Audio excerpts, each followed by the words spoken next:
7. ayga kelgende hemme tayyorlik taq bulup yolga chiqadigan chaqda Seyit Yaqub'a yoki odatda kishilar tarafidan hojat yurab deb ataladigan heli qizzat yo'lda ayol bo'lib qolganlikdan kechiringlar. Furst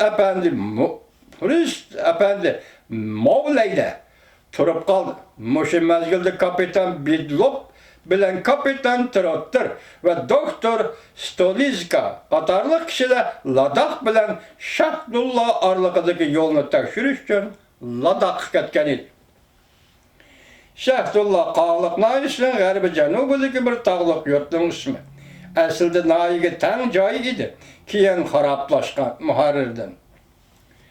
Kişiler Ladakh bilen Şahdullah arlıqıdaki yolunu tekşiriş için Ladakh ketken idi. Robert Shaw Efendi Hayward Efendi ve Kayli Efendiler bu haq to'xtalgan ve Ladakh'ın şimali tarafındaki joylar nayt inchki tekshirib ko'rgan edi. Forrest Efendi bosh shtabining xodimlari bilan birga Kashmirning Srinagar shahrida bir mezgil turgandan keyin 9-oyning 20 kuni Ladakh yetib bordi. Bu yerde ben şu katimki elçiler ümmükiye katlaşkanlarının isimligini okup ölsek ziynep olmaz. Hemmeden avval bu elçinin özü Douglas Forrest, hazırgı Sir.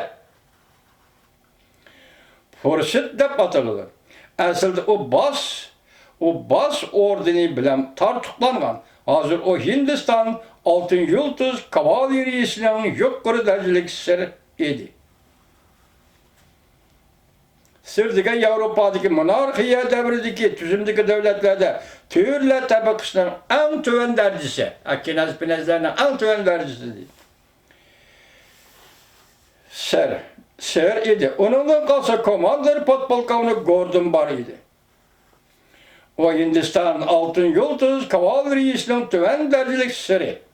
Elçiler ümiginin asası məqsədi uğurlanğan deyin o Pamir'nin köp kısmını tekfirgen ve tekfiriş neticesini öz yazgan dünyanın ögüsü edigen kitapka kirgizgen idi. Dünyanın ögüsü edigen kitapka kirgizgen idi. Müşahit toxtayımız elbette vatandaşlar.